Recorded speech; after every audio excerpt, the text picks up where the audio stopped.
You're listening to the 49 Carats Podcast, a 49ers Goldmine production with Angelina Martin and Stephanie Sanchez.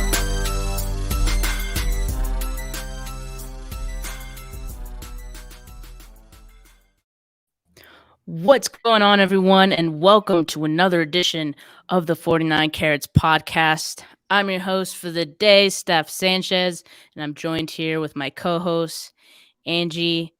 How are you feeling today, Angie? Has your heart improved since Saturday? Are you feeling okay? The blood pressure's all right? I'm so stoked to sit down with you and talk about this because, really, I haven't really got to talk to anyone about it yet. My boyfriend's a Raiders fan. Of course, we talk football, and, he really wanted the Niners to win on Saturday as well, just because I feel like Aaron Rodgers is the most hated person in the world right now. Oh, absolutely. So the feeling was mutual. But, yeah, I am so excited. I'm so happy. I'm still on cloud nine Saturday. I woke up Sunday and wanted to cry. I couldn't believe it was real. So only 2 days removed. I'm still, let's go. On to LA, yeah. baby.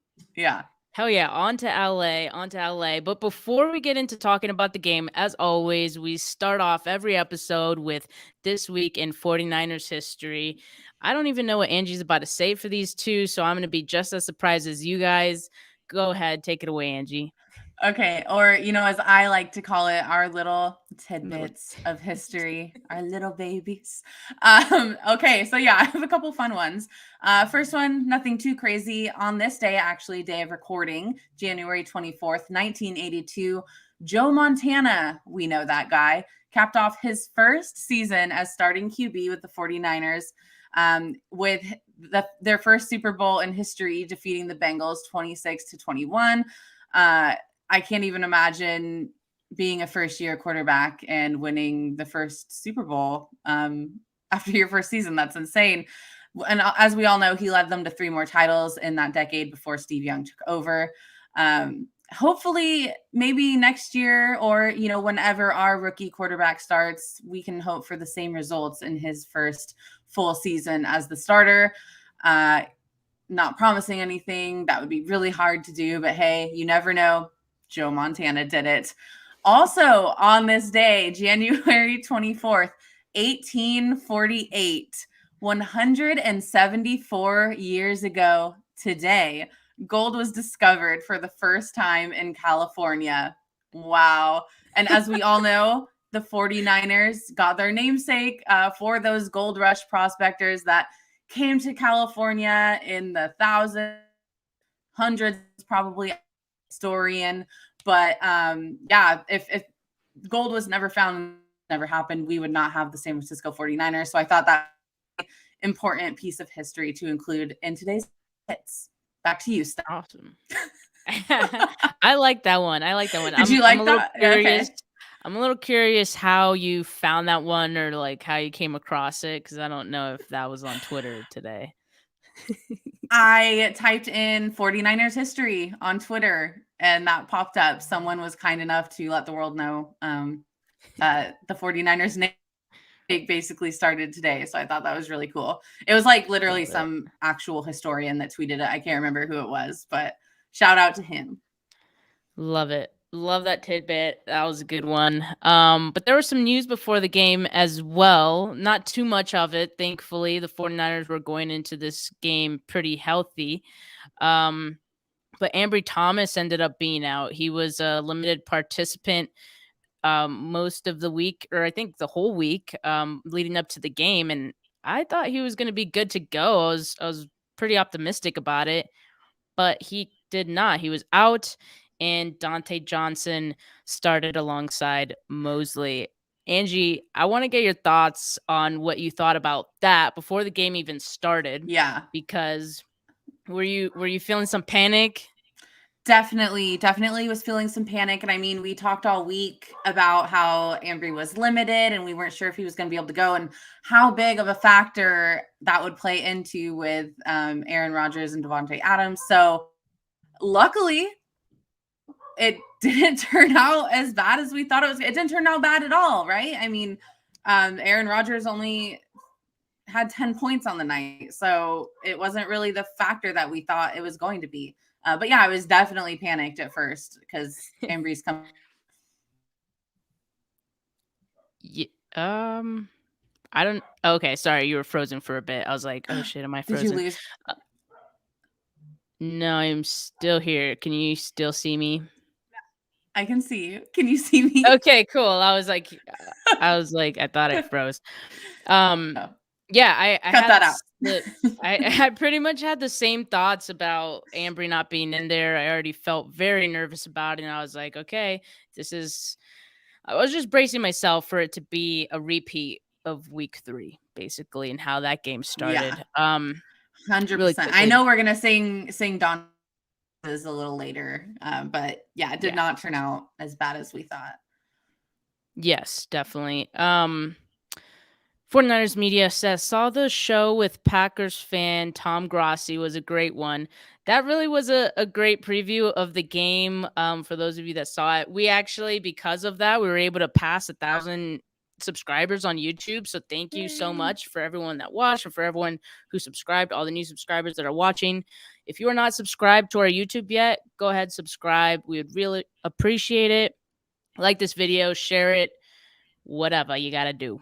All right. And thank you to Tom for having us on because he has, of course, he was a great. huge platform. Awesome. That was awesome. Yeah. He's probably feeling a little sad right now, but I don't feel too bad.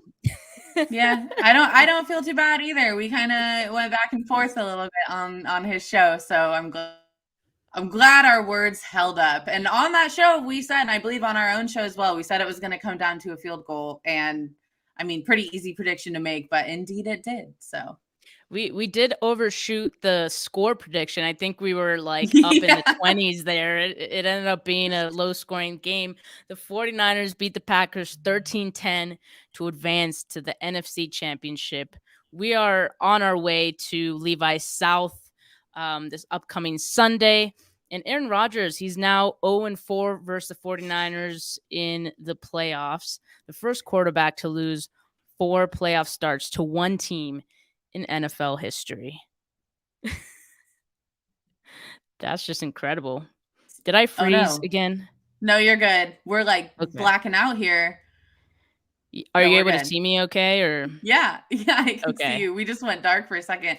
But I was gonna say it's hilarious because the storyline anytime Aaron Rodgers gets ready to play the 49ers is the same every single season. It's, oh, they didn't draft me and they're gonna and meh, and like lo and behold, you can't even beat the Niners in the playoffs. So I mean, I'm not going to say that as a 49er fan. I don't regret the 49ers not picking him because obviously would love to have his talent on my team. I just think it's funny that he's so bitter about it and he loses to them every stinking time. It just cracks me up, especially this year. He's gone from being one of my favorite players to one of my least favorite players. So it was very gratifying to watch that. There's definitely other reasons for that, right? Yeah. Yeah. I mean, and I think everyone gets to have an opinion, but I don't know, dude. It just rubs me the wrong way. And I totally respect anyone that doesn't have a problem with it either. But going in the beginning of the game, I was actually a little nervous because, again, we talked about Ambry Thomas being out. But as soon as the game started, the Packers offense was rolling. And it looked like the beginning of week 3, which is not where you want to be against the Packers in a playoff game. What were your thoughts on that very first Packers drive? Well, I mean, it's just deflating, right? You have so many emotions leading up to kickoff. You hope everything's going to go well. And the last thing you want the Packers to do, who can put up a lot of points, conditions regardless of the conditions. It's never good when they go up 7-0 5 minutes into the game. Like, that's just the word I would think of to describe it as deflating. I went from like couch, like, woo, football, to like down, dejected, like, all right, now we gotta come back. So I'm glad that touchdown they. Yeah, definitely. They had 10 plays for 69 yards and they scored in 5 minutes, a little over 5 minutes. 5 first downs in that first drive, no third downs. And the running backs, which was my biggest concern, the running backs were having success running the ball in that first drive. And certainly in the beginning of the game, which I did not feel great about because I always feel like stopping the run first is the 49ers defense, like first key to, really putting the clamps on everything else. And again, Devontae Adams also a huge factor, someone we were worried about coming into this game. He had 3 receptions for 35 yards in that first drive. But after that, I mean, I felt like the defense ended up getting in a groove in this game, and they, we talk about them all the time, and for good reason. They are the heart and soul of this team right now, I feel like. But man, like Angie, what can you say about this defense?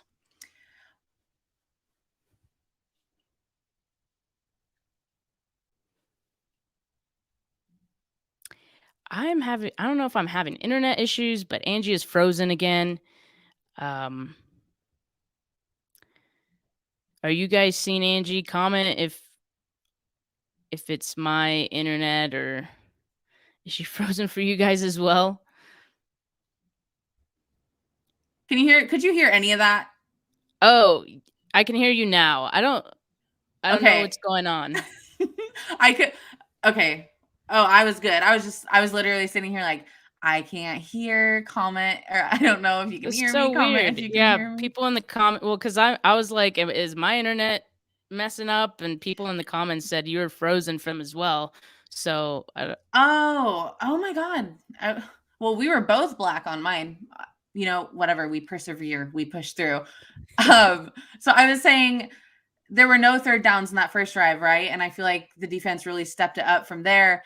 And after the game, Jimmy Ward said at the podium that Fred Warner came up to them all as the leader of the defense, leader of the team, like he is, and told them that first drive was going to be their only good drive of the game, the Packers, that is. And I mean, they did exactly that. So I think that this is just this defense, as it always has been, is just a brotherhood of guys that are very resilient, just like the team motto really has been this season. And I mean, I have never seen a defensive performance like that before in my life. And I know it was very cold, and it's harder to get offense going in conditions like that. But I mean, it was truly just inspiring because snow or not, freezing temperatures or not, it's Aaron Rodgers. They did the same thing to the top ranked offense in the NFL. So they went from stopping one of the top offenses in the NFL to stopping the MVP of the league. So, I mean, they deserve all of the credit, really. Like, they are the heart and soul of this team, just like you said. Yeah, definitely. They limited Rodgers to just 3 points the rest of the game after that first Packers drive. And I was worried about the rushing in that first drive, like I mentioned, but they ended up limiting the Packers to just 67 yards rushing in the entire game. So they continue to be on that streak where they're not allowing opposing teams to rush over 70 yards. So that's a little streak that's going on, and they keep on with it. 10 points is Aaron Rodgers' lowest scoring output of his playoff career. Wild. And yeah, there was a lot of firsts or lowists for Aaron Rodgers on Saturday. They held him to an average of 4.8 air yards on completions, his second lowest during his playoff career, and he didn't throw a touchdown for the second time in his playoff career. I don't even know what to say. I know, it's so hard because like you have to wonder how much the weather did factor into it, and I think it's just hilarious that everyone was talking about Jimmy Garoppolo and how he wasn't going to be able to play in the cold weather. And I mean, look at Aaron Rodgers. He had everything going against him. He had, a top defense in the NFL coming at him in the snow, in frozen tundra. So, I mean, and I don't know what else. I don't really know what else to say about him. He was not the MVP this weekend. I'll tell you that. Definitely not. And I think, the pressure that the defensive line was able to garnish against him also. Garnish, yep. Is that the right word? Okay. Oh, no, I wasn't saying to garnish, but we're just going to go with it. I'm going to let you have that one. Garnish. Isn't that a food term? Like when it's you're like garnishing? When you sprinkle. Yeah. Okay. Garner. There you go. They were Okay. able to garner some pressure. Able to garner 5 sacks against Aaron Rodgers, which, we know that Aaron Rodgers does struggle against pressure, especially when the coverage is good as well. And of course, we know that Fred Warner forced that turnover, peanut punch fumble, which I thought was a pretty big turning point for the defense. We mentioned the fact that they were kind of struggling in the first drive and a little bit in that second one too, before that turnover. What did you think when that play happened?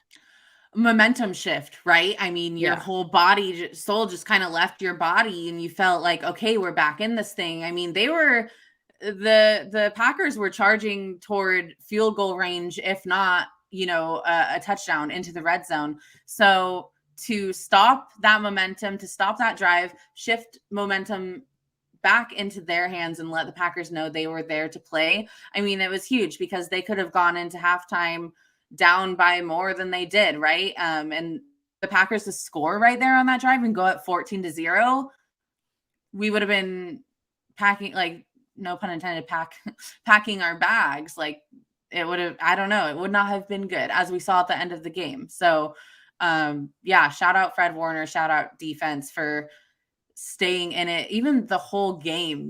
Like, this was a dogfight until the end, and a lot, like, I think some teams could have gotten mad at the defense for not doing more, but the 49ers defense just mad at the offense for not doing more. I don't know if I said offense or defense, but the defense kept going out there, possession after possession and doing their thing, like, did not give up. So just can't say enough about it. Can't say enough about Fred Warner. I know he was the highest graded player of the game.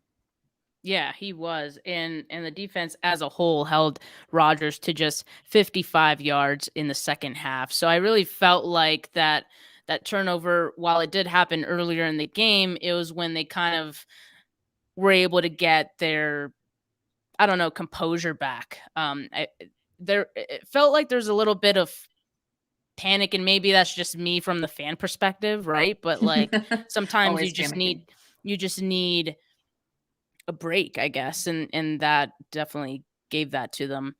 But I want to talk about a unit that I felt saved the day for the 49ers.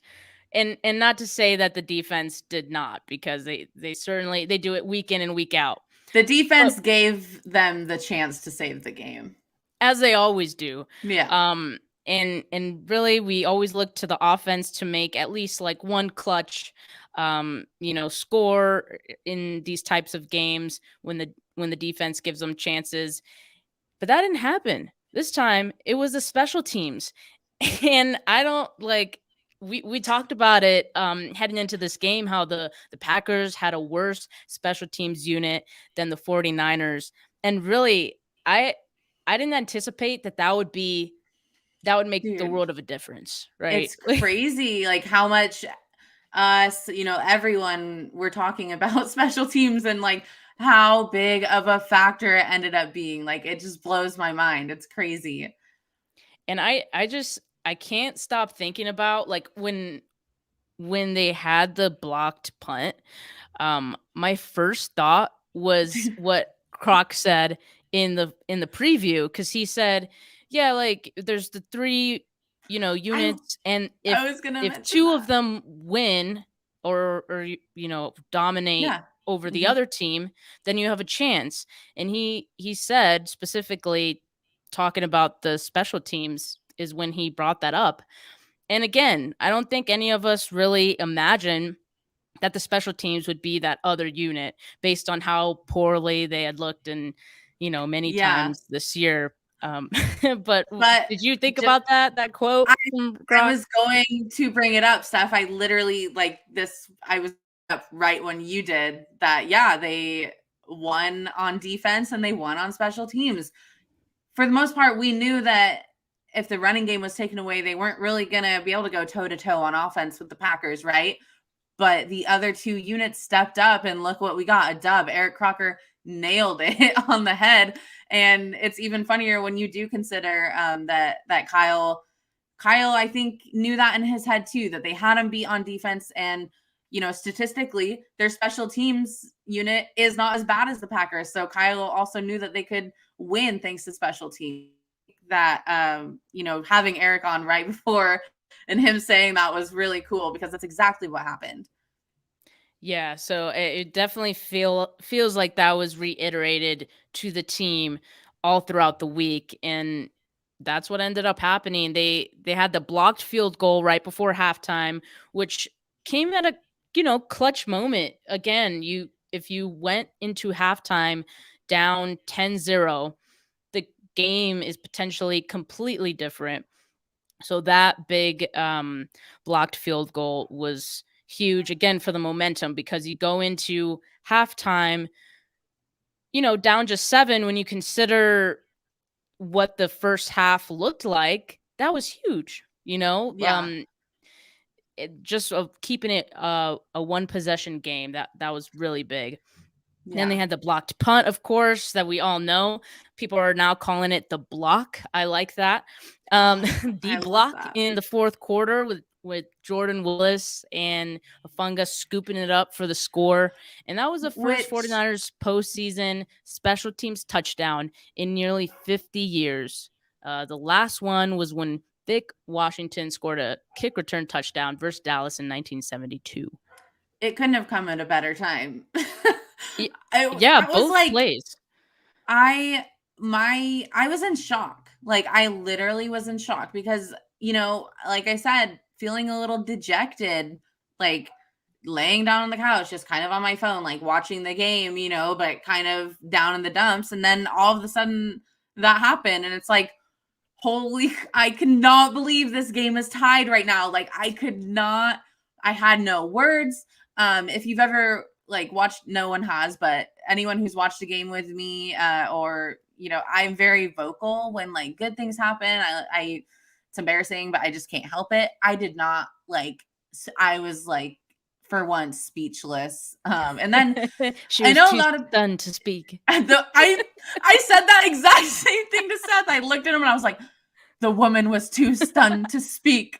Yeah, that was insane. And I know I don't remember who said this, but the Hufanga thing with his touchdown, they were like, shout out to him, but anyone on the Niners could have done that. And I'm just like, watch the play again. I mean, that was some really nice awareness by him, because I had no idea where the ball is. If you look on the field, literally every player is going like this, and then it bounces. There was a good 3 seconds after it hit the ground where any player could have jumped on it, including a Packers player. So for him to scoop that up, run it in, God, we're going to remember that forever. And the pictures were just so beautiful, of glorious. All the celebrating on the field, even after the game, but especially after that game tying touchdown with the snow and 75th diamond season. I don't know, dude. It seems like fate is kind of slipping into place here. I don't know.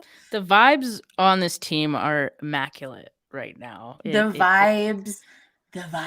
Just something is in the air. There's a storm brewing. I don't know, but you couldn't have said it better. I really felt so when they blocked the field goal, it was okay, we have a chance. This is good.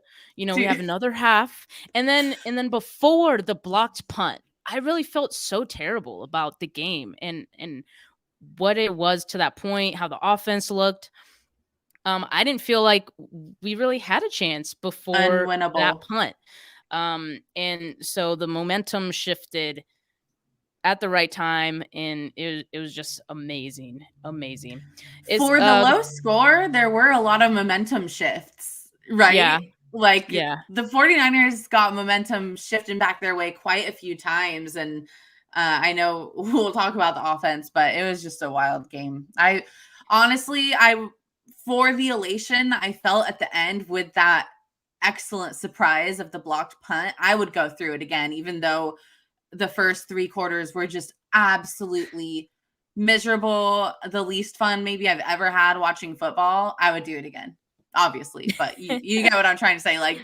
That last bit of excitement was just insane. This is why we watch sports, Absolutely. Really, all of the games this weekend were incredible, and Yeah, they came down to the the last last play. seconds.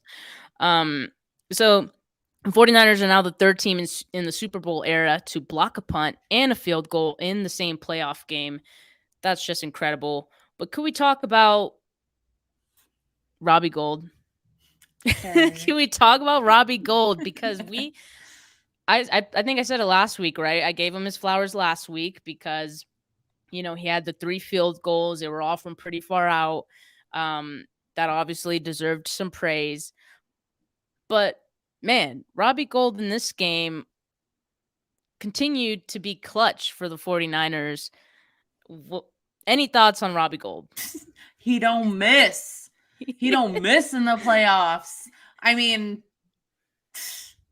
what is there to say, man? Like, what a guy. Yeah. I mean, earning that contract, right? And as we know on this podcast, kickers are some of the most disrespected players in the NFL. So to see him, I can't believe he's 20 for 20 on field goals in his playoff career. I mean, and these aren't easy field goals, especially this weekend. Everything's on the line in playoffs.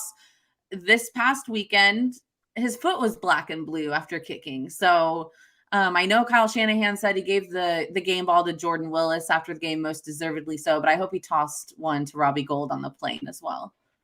Yeah, he definitely deserved it. He's definitely clutch. And I think it was kind of personal for him, this, game-winning field goal, because the fact that he played with the Bears for so long, probably hated the Packers. I mean, when you play for the Bears, that you're like legally, contractually obligated to hate the Packers. So you have to sign. Yeah, that moment at the end, yeah, I'm sure we all saw it when Jimmy Garoppolo went up to him, another Illinois native who probably also hates the Packers, went up to him and said fuck the Packers. Like that was just great. And most of the time, like anytime Jimmy is like fired up, I'm sorry, like sometimes I cringe a little. I love him to death, but that time, like when he said that to Robbie Gold, I was like, yeah, Jimmy, like I'm like, let's go. I'm following this man. Whatever. It is what it is. Following him into war, I guess. Here we go. Well, I mean, we might talk about it in a bit about Jimmy Garoppolo and how the players certainly have followed him into war and will continue to do that. But Robbie Goldman, again, like you mentioned, he's 20 for 20 on field goals in the playoffs, and the 49ers special teams outscored the 49ers and Packers offenses. We talked about this was going to be or was a difficult game for the offense, being, how cold it was, and it looked freaking cold. I don't envy anyone. Well, maybe now I do envy some 49er fans over there, but I would give anything for that. Like, I would give anything for that Lambaeu experience. Like, I want to be dusted in snow and crying because I'm so cold, but like cheering. I don't know. It just looks like a lot of fun. Like Jimmy Ward said, good football weather. Good football weather, indeed. If you win. Indeed. And they also had some good plays on kick returns as well, right? Yeah. Jermichael Hasty had that 30-yard kick return to start things off for them. And then Debo, they put him back there and he had a 45-yard kick return. So that was exciting. And even my Raider fan boyfriend was upstairs kind of watching on his phone while he played video games. And he yelled down, he was like, is there anything Debo can't do? And I was just like, no, you should be a 49er fan. The Raiders ditched you and went to Vegas. Haven't got him there yet. But like with each Raiders loss, I feel like we're getting closer, but he's diehard. So I like to tell myself, but yeah, Debo, man, does it all. I loved that they put him back there, because I remember seeing on Twitter earlier in the week, someone suggested that. And I was like, ooh, yeah, like that would be great. Kyle saw that. I was like, I doubt they do it just because like I feel like this team doesn't really do things like that, and it's risky. They did it and it worked out. They had that big return, and that was right after halftime.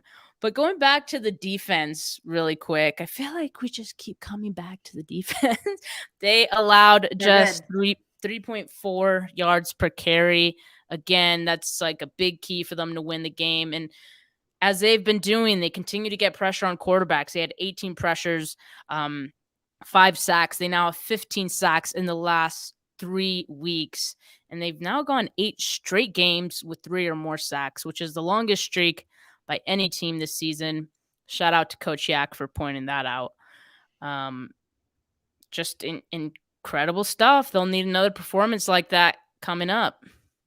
Yeah, and as we know, Matthew Stafford has the arm, but he's also pretty mobile, so they have another challenge in him this weekend. But if I were Matthew Stafford, I'd be a little concerned, I mean, this isn't just one dominant guy on a defensive line. This is an entire dominant defensive line, and anyone can sack you at any given moment. So, yeah, sleep well. Dream of Nick Bosa, Matthew. Speaking of Nick Bosa, he had 5 pressures, 2 sacks on Saturday. He also had that forced fumble. Of course, the Packers did recover that one, but it's still notable because just to know he can do it.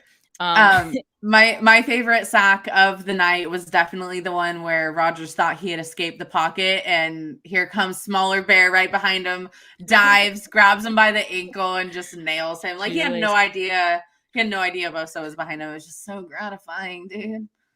I love it. Yeah. And Bosa just continues to build on his young playoff career with 5 games that he's played in the playoffs, 30 pressures, 6.5 sacks.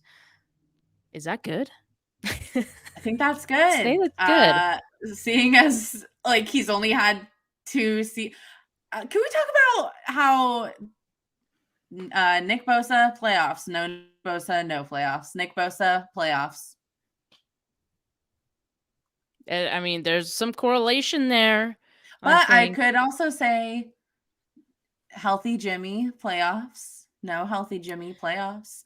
Mostly healthy Jimmy playoffs by the skin of our teeth. So it helps when you have all your starters. It does. Incredible how that works. Yeah. I'm sure glad this team has Eric Armstead. I don't know about you, but that guy, no more Eric Armstead slander ever, ever again. Anyone who was slandering him to begin with, watch the tape. I don't know. Watch the tape.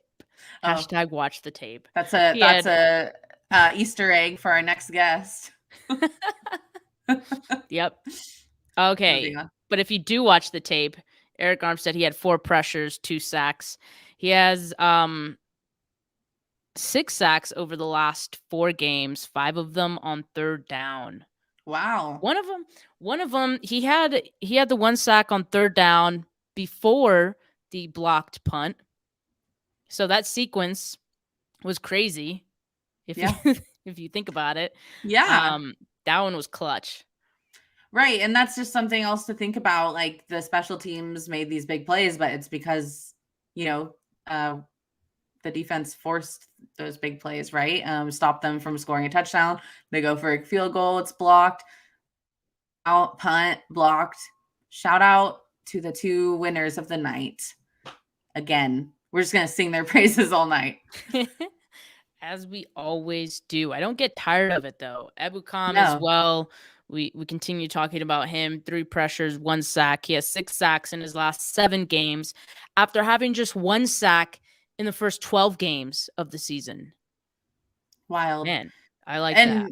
Yeah, shifting that line around has really just helped everyone. It's been crazy to see. So, go. Respect to Miko. I don't know. Fear them. Also, you got to fear Fred Warner. We talked about the fact that he had the highest graded PFF grade of any defensive player on this divisional weekend with the 94.2. But he also showed his leadership, like we pointed out. After the defense struggled in that first Packers drive, he was the driving force of getting them back in and saying, hey, guys, we're better than them. We can play better than them. And it showed. He had 6 tackles, one of them for a loss. And as we mentioned before, he forced that fumble, which we thought was a huge turning point in the game. I also want to talk about Jakowski Tart. He had a really great game that you can also point to as a turning point, or at least just like a very pivotal play. It wasn't a turnover, it's not like he scored or anything, but he stopped Aaron Jones from scoring. Pretty much ran the entire field, horizontally. Yeah. Horizontally.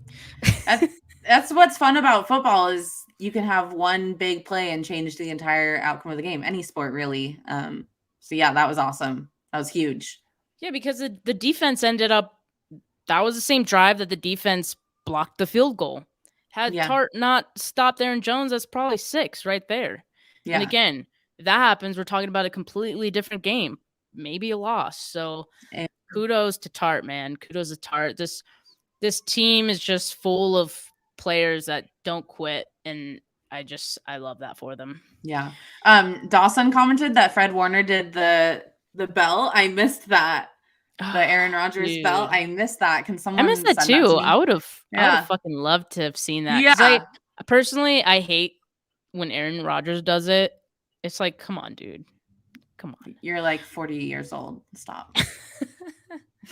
And come on, 0-4 against the 49ers. That I don't know.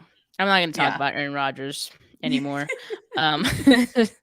There's no need. There's no need. He is done for. He is done for. Maybe done for as a Packer. Well, we shall see. Heard that one before. Yeah, true. Let's not get our hopes up. But there are also some players that I thought, they aren't the biggest names on the team, but to me, arrows pointing up on them, stonks up. What was one player for you that was a stock up player? So I'm going to go with Dante Johnson, and I'm going to tell you why. Coming into this game, we weren't sure how it was going to go. We had our qualms. We had our worries. And even that first drive there, I know we were all a little bit panicked at how he was going to cover Adams on Saturday night. And I can't blame us. It's perfectly, valid concern to have. But he adjusted really well. Obviously, the Packers didn't score again. And to me, that says that the defense, along with Dante Johnson, did a good job. He also covered Devontae Adams very well, of course, with some help from Talanoa Hufanga on Rodgers' 3rd and long deep ball that in turn set up the 49ers game-winning drive. So, if that's a catch, we're looking at a completely different game.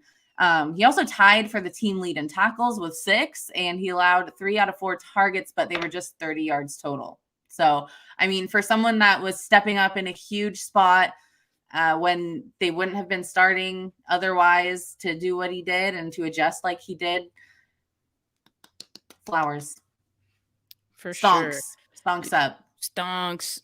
Yeah, you mentioned the 3 completions he allowed, and I believe 2 of those came on the first drive, if I'm not mistaken. That's what I was going to say, but I wasn't sure. So after that, when really the entire defense buckled up after that, I would say it was a pretty good complete performance from him. Yeah. What about you, Steph? Who's stonking for you? Stonking, I'm gonna say Jordan Willis, because he's kind of obvious, right? But he's been a depth guy on the defensive line, so we don't sing his praises too often. He's not very often someone who makes a huge play like that. But yeah, respect him, man. Respect him, especially the fact that he was doubtful pretty much going into this week. He had a high ankle sprain last week. How did he play? Devastating has anyone injury. even I don't know how he did it. Again, we didn't talk about Fred Warner. Nearly what we thought was season ending, and then him coming back and being able to play this game, and just incredible. I think it's just the fact that these players want to play. You think about some of the injuries that some of these guys have, and them just gutting it out. Anyway, back to Jordan Willis. I mean, come on. He had the block. He had a ton of penetration on that. He just bulldozed his way to that ball, and you got to respect that. And also, I mean, people will credit Jimmy Ward, and rightfully so, for him getting the field goal block. But it was Jordan Willis. If you watch the play over, it was Jordan Willis. If you watch the tape, he was the one who pretty much freed up Jimmy Ward to be able to do that alongside him. So, man, he made a huge difference in this game in special teams, and I love that for him.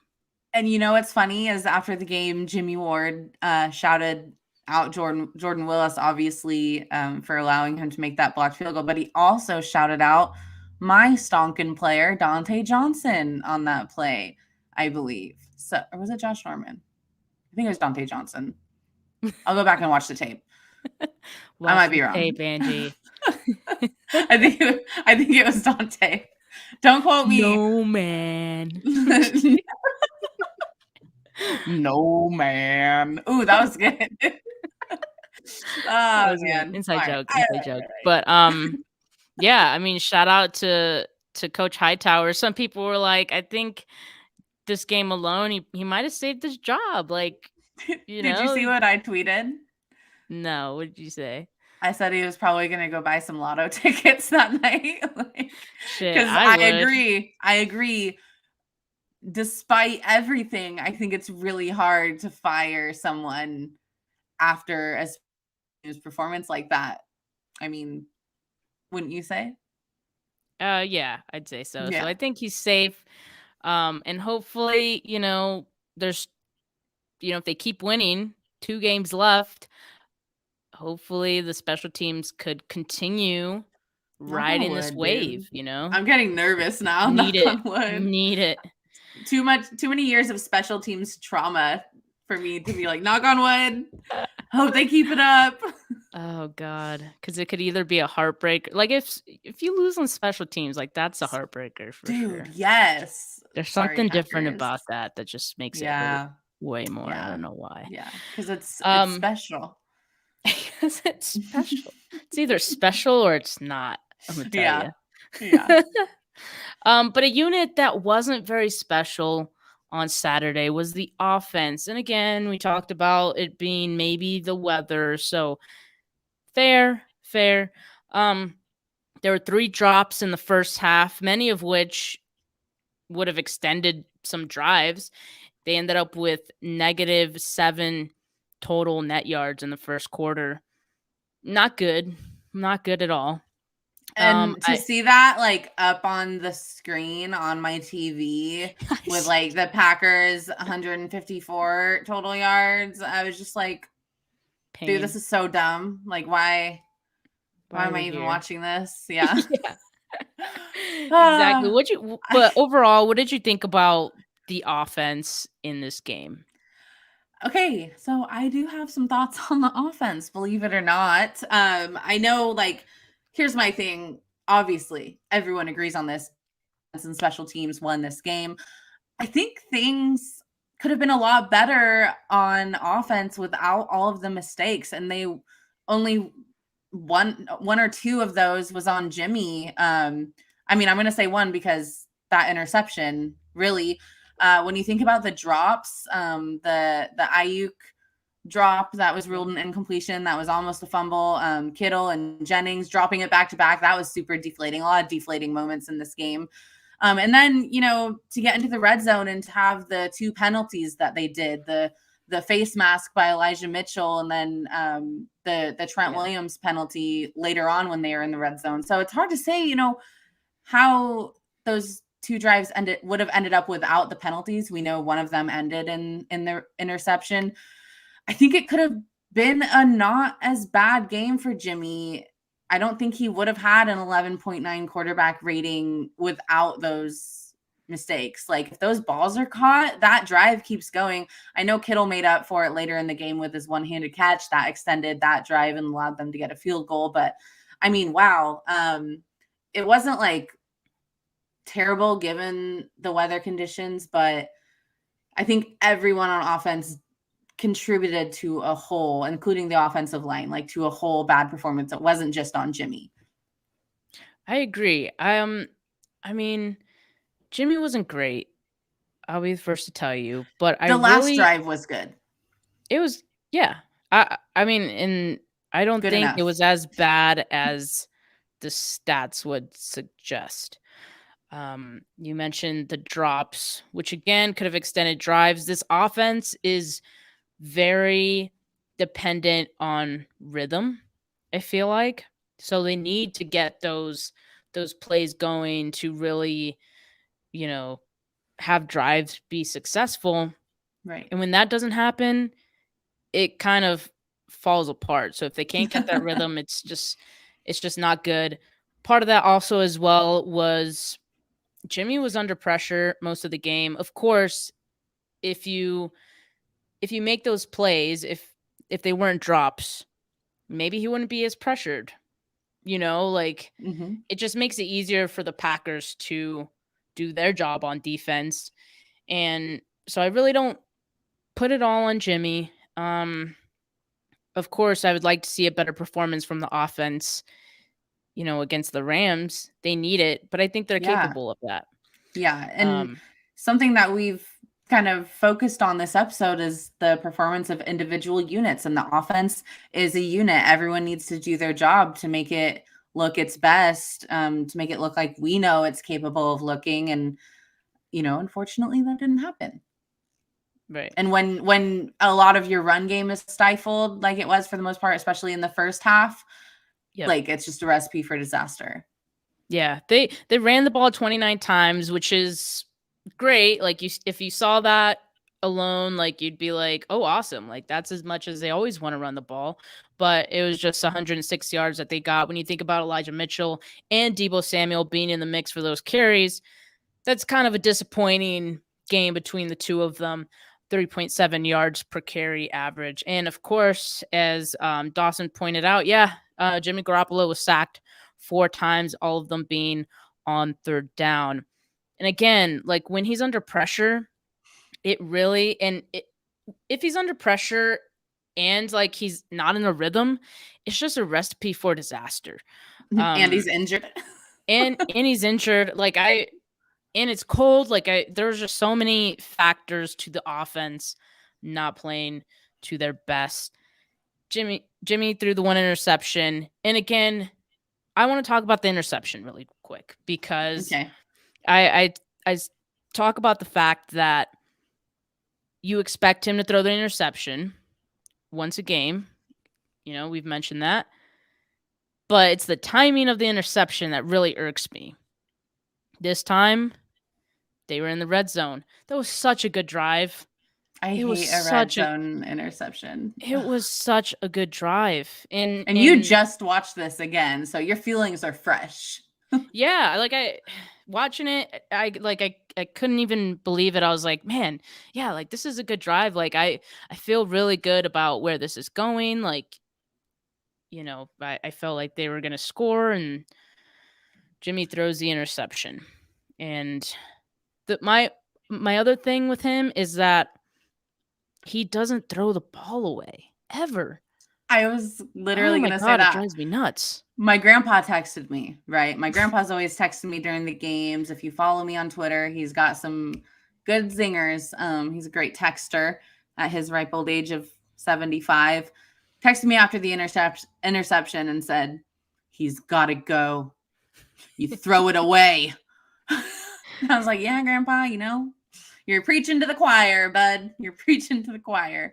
But yeah, like he's not really good at throwing it away. Something I've learned over the years. He usually makes a stupid throw. Yeah, because it's always under some duress. And like he doesn't have like velocity. Sometimes he can really zip the ball. Sometimes. But when he's under pressure and he's like escaping the pocket, no, you're not Patrick Mahomes, dude. Like you're just not going to get those plays. And it just, when he doesn't throw the ball away, it just leads to unnecessary sacks or interceptions. And that's the one thing that really drives me nuts. with Jimmy Garoppolo above all else. I think you are not alone in that sentiment, my dear friend. Oh, I know. But yeah, Oh my God. last week against the Cowboys was Jimmy's lowest QBR quarterback rating of the season prior to Saturday. Yeah. And then on Saturday he had a It only got worse. 11.9. It only got Yeah. worse. Hopefully that's the lowest it can go, man. 11.9, that's just terrible. And I'm the one that threw that stat in there because I actually went and looked it up last week after the Cowboys because I didn't feel like he performed that well. So I was just curious. And I wanted to compare it. Yeah, it was last week against Cowboys was his worst performance of the season, believe it or not. And yeah, it only got worse this week. So I hope that 70-degree weather in SoCal does our boy good this weekend at his second home stadium. Like, it's redemption season, baby. Special teams redeem themselves. Jimmy is going to redeem himself. He doesn't need to redeem himself as badly as special teams, but you know, I'm hoping for a good game. Yeah. But let's talk about the good that happened for the offense. They were clutch on that final drive that led to the Robbie Gold field goal. We love that. Debo had that amazing third down conversion. I believe it was like 3rd and 7 or 3rd and 8. And he was able to convert for a first down. I thought that was an incredible play. And Kittle is involved again, too. I like to see that, He has 30 or more receiving yards for the first time in the last 5 games. So it was big to get him back. And, that's something we were expecting because, as we had mentioned, the Packers were, I think, 28th in DVOA versus tight ends. So they needed Kittle, and he definitely came through aside from the one drop. Yeah. But going back to Jimmy Garoppolo, how do you feel about him going into this next game? Like, are you worried? Do you think this was like, well, I'm not going to ask you if it's just a 1-game fluke because it's now been 3 games in a row that he has not looked great. Do you think it's just playing better defenses, or do you think it's these injuries? Like, man, what is it? Like, do you think he's going to be able to get out of this slump? Like, is he due for a good game? I think it's a combination of everything. I think it's a combination of him being a good quarterback, not an elite quarterback. His injuries, affecting that ranking given by me just now of good. And then, you're playing the best of the best. So I think if there were any time this postseason for Jimmy to do well, it's going to be against the Rams. As we've seen, he plays pretty well against them. He's never lost to them in a 49ers uniform. So this would be the week, and I'm feeling pretty good about it. I hope that he continues to get treatment on his injuries and is out there, as close to 100% as he can be. I think we should expect good things from this team this weekend. It's going to be beautiful weather. Like I said earlier, 71 degrees. It's not going to be Lambeau Field at all. But of course, the Rams are in the NFC Championship game for a reason. And it's kind of poetic that it's coming down to this. I did really quick. Someone did ask, WTF Tastic asked, they said they don't get to see a lot of 49ers in their market. And they're wondering, was it intentional to not let Jimmy Garoppolo pass much this past week? This is a team that pretty much goes out with the goal every week of running the ball as close to 40 times as they can get. So no, your eyes are not deceiving you. They're not a pass heavy team. They're definitely a run heavy team. So this game this weekend was nothing out of the ordinary. They actually ran it a lot less than they usually do. So I just want to answer that really quick. But what do you think Jimmy's going to do this Sunday? I'm glad it's a Sunday, not Saturday. Yeah, and I'm glad, like you mentioned, it's going to be warm. That's football weather to me. 70 degrees. Jimmy crazy. But on the screen here, I'm throwing up some Jimmy Garoppolo stats from the last 2 games.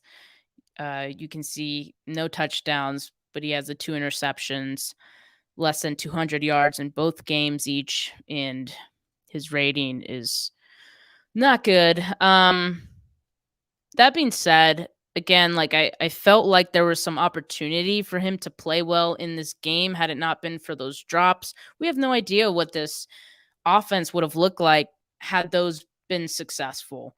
Like you know, I don't know. So and we talk about Kyle Shanahan, he's always in his bag when he plays against the Rams. So I expect him to, scheme guys open, and it should be easier for Jimmy Garoppolo to get something going with the offense. But I'm still a little worried because I really don't know how much of him somewhat struggling had to do with just him being not a bozo, but just making boneheaded mistakes and his shoulder. And we mentioned you answer that question, and yeah, they're not a very pass heavy team, but was some of the plan was to keep him from throwing too much because of his shoulder. I feel like the shoulder's somewhat a worse injury for him than the finger. Yeah. Those are my concerns, and I just hope the shoulder doesn't, didn't get any worse after the game. Yeah. Oh, go ahead. Mike L commented, but haven't we always been a run heavy team? Yes, yeah. I was just explaining to someone who doesn't watch the 49ers or Kyle Shanahan that this is his offense for the most part, which is a big reason why they drafted Trey Lance. So it's gonna be crazy stuff. I don't know. It's gonna be crazy. I hope Jimmy pulls through and does the right thing when he's asked to, no matter how many few times it may be. Well, Shanahan thought he played well. He always says that, even when he doesn't. And I mean, even we pointed out some things that wasn't really Garoppolo's fault. So, yeah. And it was so cold, dude. Fair. I can't even imagine. I don't think I've ever even felt 1 degree weather. I can't. Yeah. I would play softball in the rain and be like, ow, I hit the bat and it hurt my hands because it was so cold and it was 40 degrees. The one thing that makes me feel good, I guess, about everything and about Jimmy Garoppolo is the fact that this team has unwavering support of him, particularly the players. And earlier in the season through training camp, when players would say things like that, always be the same guys. It'd always be Juszczyk and Kittle. And I'm like, oh God, these are just fluff quotes. Yeah. It's his buddies. I didn't put too much stock into what they were saying. My bad. But now, you keep hearing different players, not just Juice and Kittle, saying good things about him. And that makes me feel good because at least the team feels comfortable with him. Who cares what we think? I mean, as long as that's the thing. I feel like we were listening to a lot of people who thought they knew what was going on inside of the locker room and were telling us that there's this division and half the players want Trey to start and the other half I don't think that was ever the unless you're in there, part of the team, you don't know. And I mean, it's clear as day, right? That these guys are 100% behind Jimmy. And it's not even we're behind Jimmy and not behind Trey. It's just they're supporting their quarterback and they'll support their quarterback. They're riding with him. Just really quickly, before we move on from all the Jimmy Garoppolo talk, I just want to go through some tweets that I saw. This one came from Richard Sherman last week, and you'll see if you're watching this on YouTube, sorry for the audio listeners, but pretty much Richard Sherman tweeted this: hope the faithful show my guy Jimmy the love he deserves. There's a reason he has so much love and respect from his teammates. He tweeted that last week, and Trey Lance quote tweeted, and it seems Trey Lance would agree. His supposed competition, not to say that it's not his competition, but obviously even Trey Lance supports Jimmy Garoppolo, wants him to play well. of course. And then here's another tweet from Nick Bosa actually said this in his post-game presser. Honestly, I'm impressed with his demeanor. Speaking of Jimmy Garoppolo, as a leader, a lot of people give him crap for whatever, but he's as cool and collected as a quarterback that I've ever seen, and he is the perfect guy to lead us to where we need to go. Jakowski Tart quote tweeted that. Obviously, he agrees. So on both sides of the ball, like you just have guys that feel good about Jimmy Garoppolo being their quarterback. And again, who cares what we think? What's important is that these players like Jimmy Garoppolo, and they seem to think he's that guy that can get them where they need to go. That's all that matters. So yeah, it does take someone. I mean, all the mistakes aside, right, and all of the ability concerns and ability questions we have about Jimmy Garoppolo, there's one thing that I feel like all 49ers fans can agree on. And like, for the most part, if there's a drive that needs to be had near the end of the game, like I feel at least 75% to 80% of the time he does come through. And in order to do that, do you know like how calm and collected you have to be? So these guys aren't out there just bullshitting. Like it shows on the field. But I mean, I feel like I've pretty much made my opinion known this entire year that we've been filming this, that I would love to see someone else start next season. So we'll see how this ends. We'll see what happens. We don't really know, but I'm thankful for like moments like Saturday where even his crappy play the whole game gave me one of the most exciting football moments of my life. So what are you going to do? For sure. Definitely thankful for the 49ers always keeping it entertaining. How nice of them. So kind. So kind. But let's move on to our next segment really quick. Fast facts. Angie, do you have one to share with us? Why, sure, Stephanie. Thank you for asking. I certainly do. Kyle Shanahan is back at 500 as head coach for the 49ers. He is 43-43. We made it, folks. You can't slander him anymore. Can't He's at fire 500. his ass, like yeah. He's also 4-1 in the playoffs. So that's big. That includes the Super Bowl. Yeah. Yeah, right. I do. Don't ask me to math. Yeah, that's my fast fact. My fast fact is that the 49ers never held a lead during regulation on Saturday. Right where we wanted them. Isn't that wild? Yeah, right where we wanted Again. them. That's freaking wild to me. Yeah. It's crazy. Wild. This weekend was insane. Like the way that, sorry, I was reading that comment and I just blacked out for a second. The way that every round playoff game this weekend came down to the very last play of the game was incredible. I really loved on Saturday, the Saturday games, underdogs taking out the number one, the AFC and the NFC, the Bengals taking down the Titans, Packers getting defeated by the Niners, and they both ended on a kick, one by the youngest kicker in the league and by the oldest, I believe, kicker in the league. So it was just a crazy day. What a cool day of sports. There's nothing like playoff football. I love baseball, but it does not compare. Thanks for admitting that, because I feel every time MLB playoffs roll around, there's always someone that's like, MLB or baseball playoffs better than any other sport. Like, there's different magic about both sports, but you can't go to like even a regular season game. You can't go to a regular season football game and go to a regular season baseball game and be like, baseball is like football. Like most of the time you're standing the whole time, you're screaming your head off. Like it's insane. I love baseball. Baseball is like my number one sport. So I'm not trying to slander baseball, but baseball, like you get a beer and you're like chilling. And you're like, oh, you don't even need to watch. I'm gonna go take a look at the bay in between innings. It's just different. So nachos. Yeah, I love sports, okay, but football, man, playoffs, I don't know. They're crazy. NFL is king. NFL is king. Mike here. So I shared this for a second, and then That is a fast fact. fast fact: the 49ers have played going on 16 straight games, going back to October 24th, 2021. Yeah, they had a really early bye week.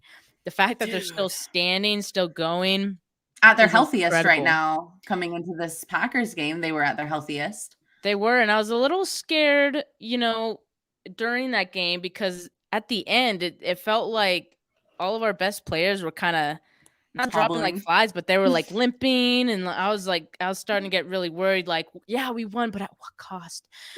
Yes. But we Yeah. do have updates on some of the injured players. Angie, do you want to go through those for us? Yeah, I would say they are all really good news, right? So Trent Williams, we saw him could barely walk out there at one point. His x-rays came back negative. He has an ankle sprain, and it's just going to be need to be managed throughout the week. So keeping an eye on that, but definitely good news that, it wasn't something worse, and hopefully he can play on Sunday. Samuel, he was sore after a helmet to the side of the leg/knee, but he is expected to practice this week. That's the best news as well. Jeff Wilson Jr., he came out of the game and did not return. Turns out he also has an ankle sprain, but he has a chance to play. And Ambry Thomas, the big missing guy for the divisional round playoff, he is feeling better. He was out with that knee injury, and the team is hopeful he can practice Wednesday and play on Sunday. That's all Beautiful. of the updates we received. We don't really know. I'm assuming Jimmy Garoppolo is okay. I'm assuming George Kittle is okay. I thought, Dawson just commented that Jimmy G wasn't on the report. That's kind of weird. I think that's kind of weird too, but I think we can count on him starting on Sunday because they would have made a bigger deal about it by now. I don't know. It seems like we're talking about a Jimmy G injury every single week. So I'm assuming they're just like, they know the deal. Like he's just just a battered man out there. We're just sending him out there, shooting him up with cortisone. Just got to make it through 3 more weeks, dude. Yeah. That's all they need. Again, 49ers are in the NFC Championship game against the Rams. We aren't going to preview that game. Yeah, go ahead, Angie. Fast fact, this is their 17th NFC Championship game, which is the most in the NFL since the merger. I had that tweet screenshotted, and I didn't have time to put it in my notes, but man, Angie's been clutch today. She's in my head. Jimmy G mode. Oh, thank you. Thanks. Jimmy G when he's clutch. It ain't bad. It ain't bad to look at either, I'll tell you that. So usually at this point in our episode, we would be previewing the next game, but we're going to have another extra episode this week. It's playoffs. We got to do it. So on Friday, we're going to have a NFC Championship game preview. We're still trying to get things lined up. I'm not going to say who the guest is quite yet, it's going to be good. It'll be good. And it'll be worth it. So we'll see you guys on Friday, and keep smoking that cheesehead pack, and we'll talk to you guys soon. Peace.